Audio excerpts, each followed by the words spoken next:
Oh, you hear the train? You hear the train coming? Yes, the train is on its way to you. God has got a promise for you. You've been on this road a long time and you're looking at it and saying, man, there's no train coming for me. My possibilities, what's going to happen with my possibilities? Oh, but the train is coming. See, you may not see it, but you hear it. And we got the track ready, so keep your track ready because the train is coming. All aboard! Rima!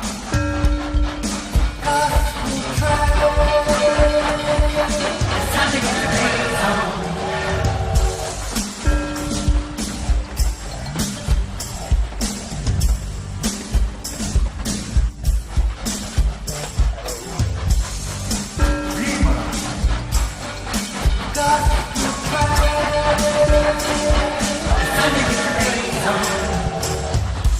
This train is about to leave the station, headed around the world spreading the good gospel and inspirational music. Your conductor, Elder James Lockhart, bringing the world the very best in inspirational and gospel music. Rima! Gospel train! It's time to get the train home.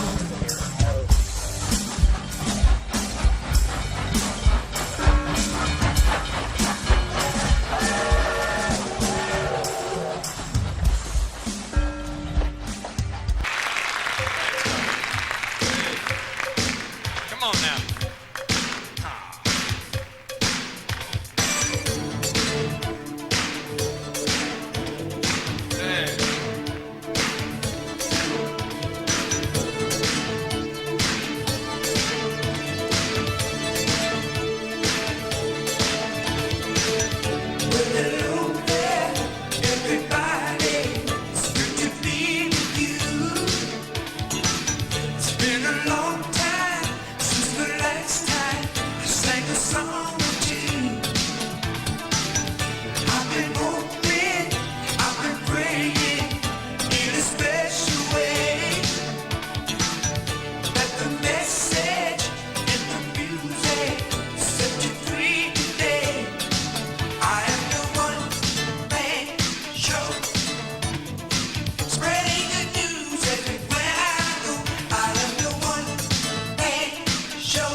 sure y'all want some more of that?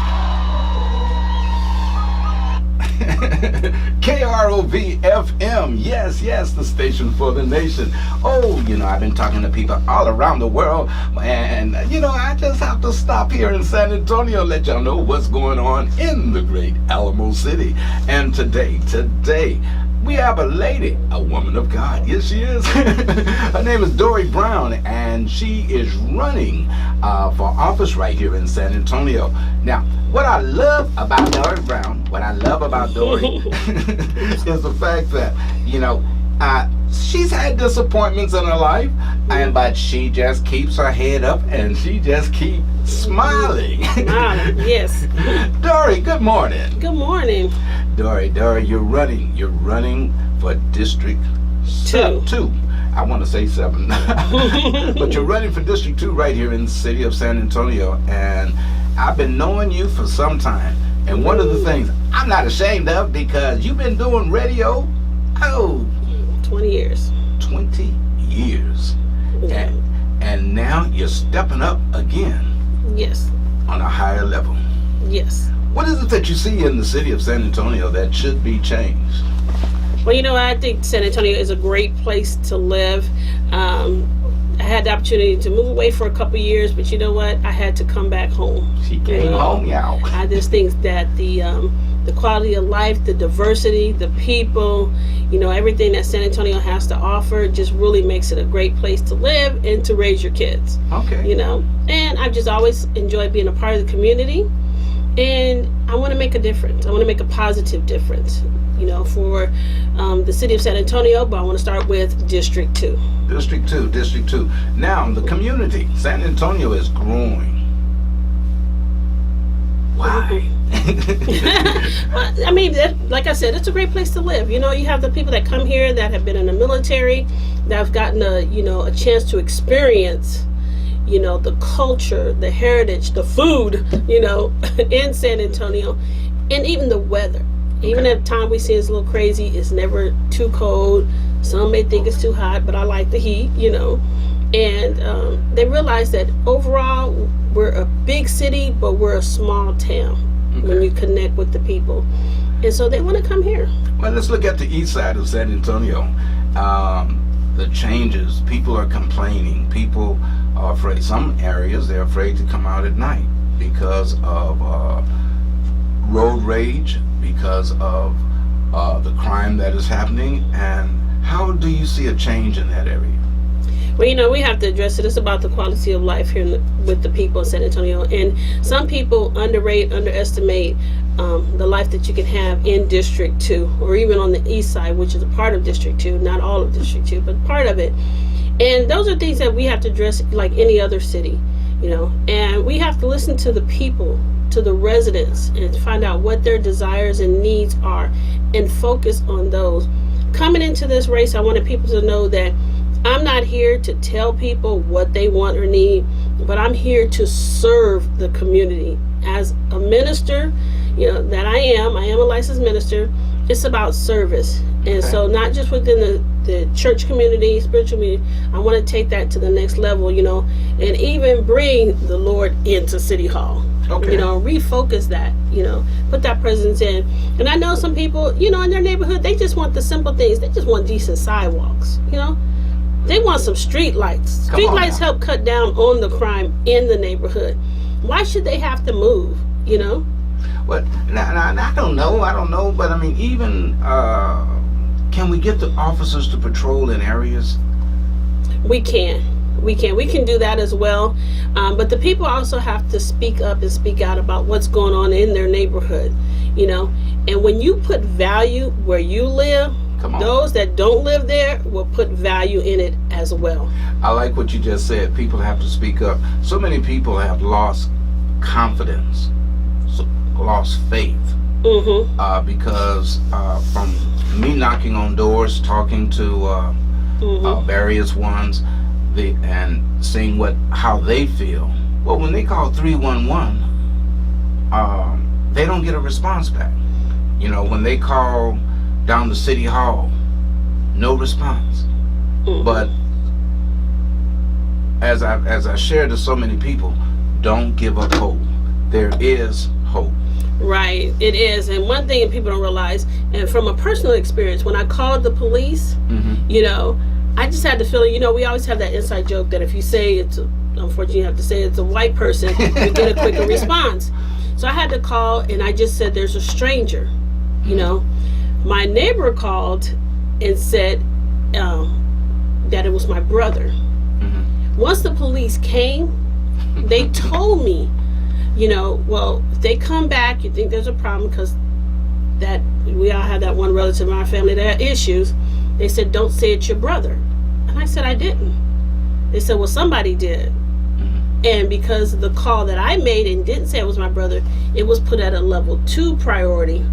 Well, when they said it was my brother, it was put at a level 10. I'm like, really? It's like in my heart of hearts, I probably knew that, but I didn't know that. And so their response time to it, you know, I guess they get so many fake calls, you know, that they have a priority level on it, you know. But if I call, my priority should be number 1, Right. you know. And that's something that we have to address, even with the people, that we have to learn how to call in to the police, let them know the priority, and somehow kind of self-patrolled as well. You know, that reminds me of when I was living in Dallas, and there was I don't know if it was a domestic or whatever, but the man was beating on or hitting on a black woman. Now, there's certain parts in Dallas where that police officers are slow to respond to. Okay, so my neighbor, when he called the police, instead of him saying a black man beating on a black woman, he said a black man beating on a white woman. And immediately, I mean, you had about 8 police officers there. Wow. You know, and I'm like, and you know, and that shouldn't be, you know, and I hate to use Dallas, but I mean, you know, that's the experience that I've had. But but people want protection. Right. You know, we were over in the Wheatley Courts neighborhood and knocking on doors, and T.C. Calvert Sr. and the neighborhood alliance, we all were knocking on the doors, and one of the things that people were saying that they're being robbed during the day, you know, but if we can, it's needed in our city hall. We need the city hall. But again, as you said, people need to speak out. Right. People, I mean, it's like, hey, we need help. But then at the same time, City Hall needs to respond to the people and let the people know we're here for you. Right. And one of the things I've you know, recently learned, you know, we have the safe officers. And the safe officers, that program is designed where you have certain officers that are in your neighborhood all the time, so that the community can, you know, establish a relationship with an officer, and that officer knows the community, that officer knows the troublemakers in the community as well. And that's kind of being hindered right now. There's a couple of safe officers that are going to retire. Okay. Now, everybody, if you worked hard, you deserve to retire, but it hasn't been put in place to have immediate replacements. And there's areas, Redmond 35 is one of the areas, you know, where they have all the hotels and stuff. They're going to lose their safe officer. The officers, I believe it takes like 8 months to train them.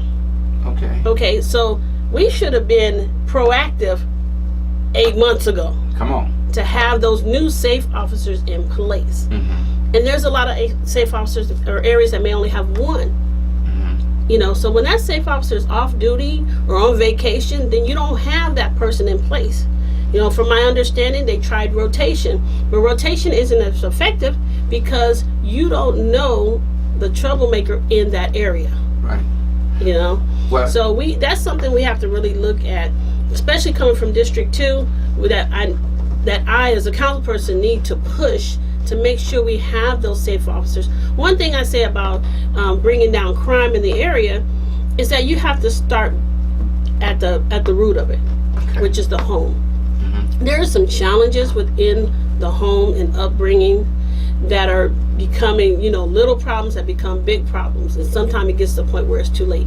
We need to go back and find out what the problem is and how we can stop this from the beginning. One thing I would like to see, I know there's a program within the schools that the kids can participate regarding law enforcement. One thing I would like to see is, like, we have the Health Careers High School. I would like to see a public service high school.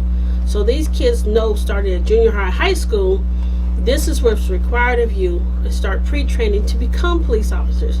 We can't get our young African Americans in there, if they already have a record. Right. And they'll say, oh, I didn't know, I didn't think about it. So we want to put that in their minds, starting at 9th grade. Whether they want to be a police officer, a firefighter, a detective, a FBI agent, any of those things, kind of bring it into their world. Bring the positive side of law enforcement into their world, and let them know now what's required of them, so that when they get out there, they can make those good decisions, as well. I'm going to put you on the spot. I'm going to put you on the spot just for a minute. San Antonio, if you have questions, if you would like to call in and ask Dorie, because I can't bring up all the questions, but she will do her best to try to answer any question that you have that you would like to see change. The number to call is area code 210-785-9227. That's 210-785-9227. If you have questions that you would like to ask Minister Dorie Brown. Yes. But well, I can say a couple of things too, because I've been to a few debates and seen, heard some of the issues that are on the table. And I know one of the things coming up is like the bond. Some people are just dead set against it. Some people are for it. I believe we have to start somewhere. We need to get some money to our community somehow. And it's not going to be perfect, But right now we have this in place that we can vote on. Now, the voters don't have to vote for it. But I suggest to people, do your research on the bonds. Go ahead. You can go to sanantonio.gov and you can pull up, the bond issue and get more information about it.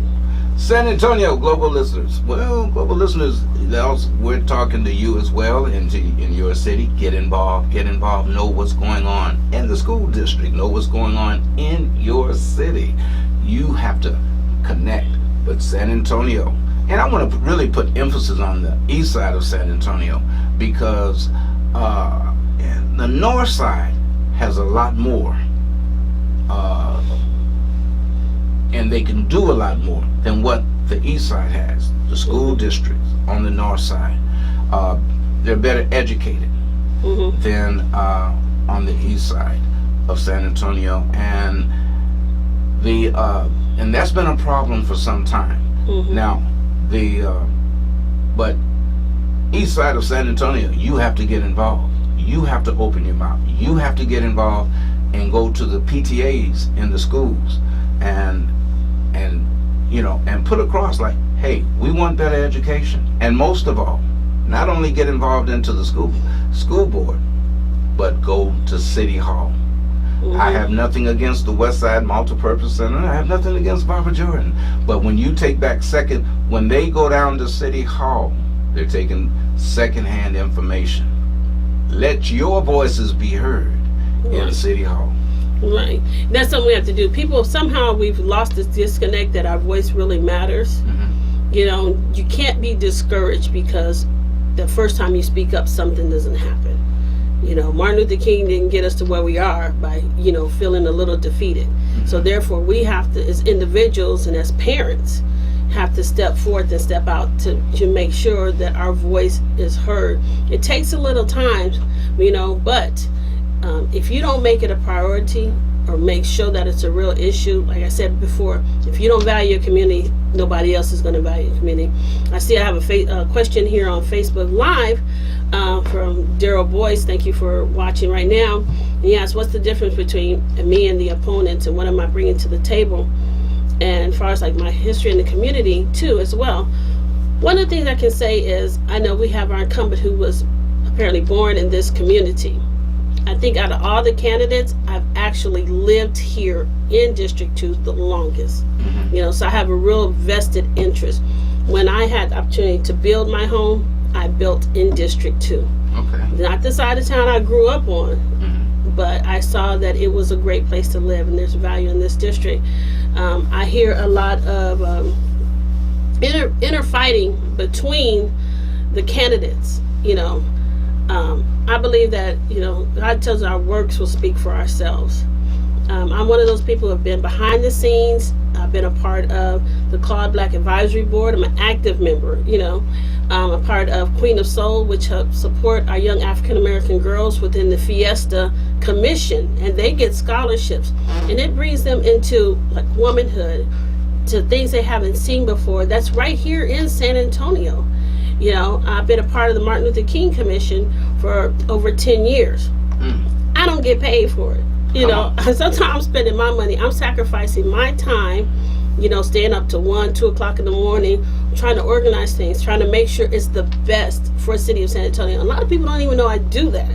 You talking but about that's because service. That's service, right? And I didn't just start because I wanted to run for District 2. I didn't just move into District 2 so I could run for District 2. And so, like I said, I have a vested interest in this community. I have a son that's 7 years old that I'm raising in this district. As a single parent. As a single parent, yes. And so I truly believe in giving back. And that's what I'm teaching him as well. It's service and making a difference and giving back. He's in the dual language program. Okay. He's like, Mommy, why do I have to learn Spanish? Because I want you to be able to connect with everybody, and I want you to be able to pray for anybody, whether it's in English or Spanish. The thing about that is, and I wish I had took that up when I was in school, because as good as I may be behind the TV camera, I went down to the Spanish station because they were hiring, and this was back in the 80s. And, I passed, but I failed in one area because I didn't speak Espanol. I didn't know what como está meant. Right. I didn't know what Dios te bendiga meant. Okay. But if I had known Spanish, I would have had a job.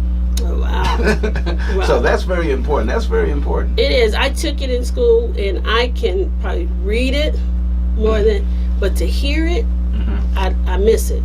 But if I read something and I tell people, is this what it says? They're like, yes, So I'm like, there's some little connection there. But that's one thing I liked about San Antonio, is having that culture and having that diversity here as well.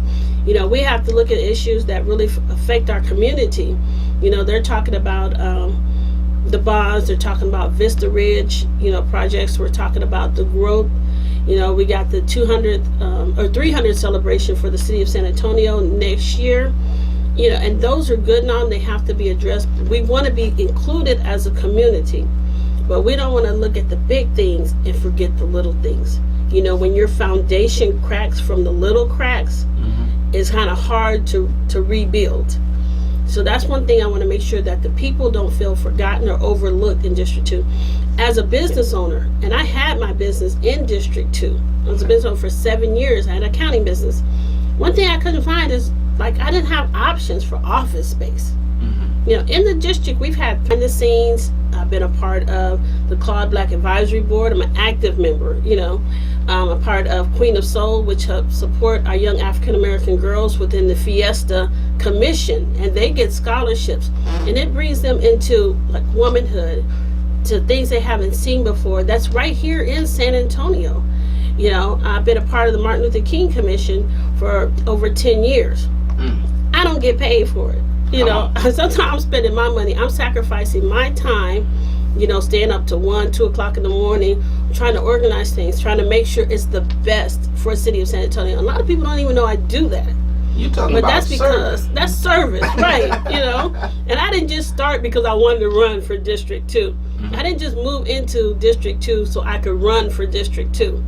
And so, like I said, I have a vested interest in this community. I have a son that's 7 years old that I'm raising in this district. As a single parent. As a single parent.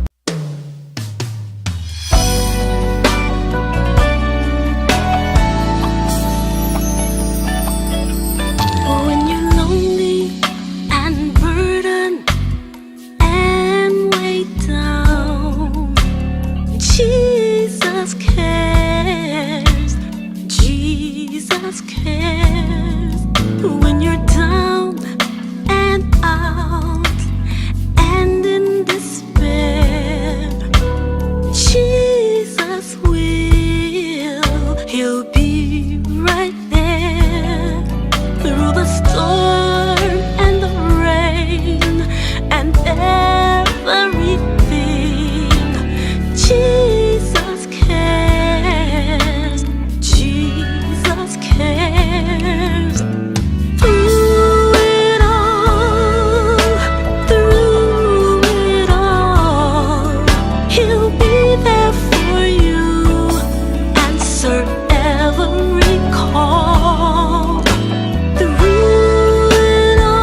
cares.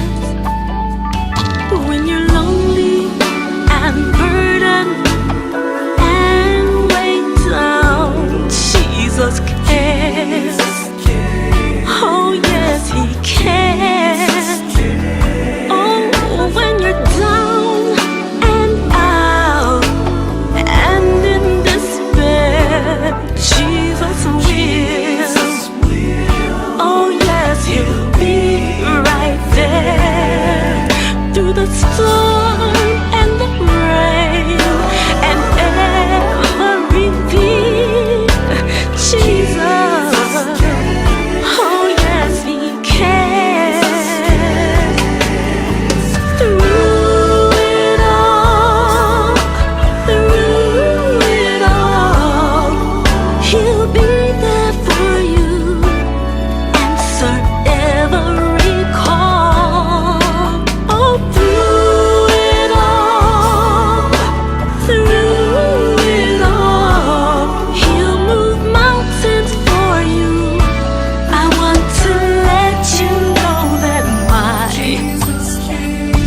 through it all, He'll be your closest friend.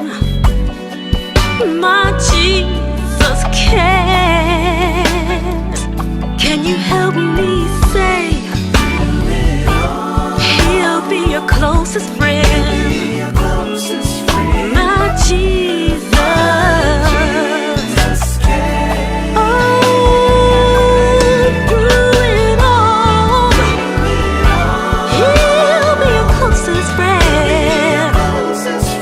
My Jesus. My Jesus cares. Through it all, He'll give a peace within. My Jesus cares. Through it all, I wanna let you know that my Jesus cares.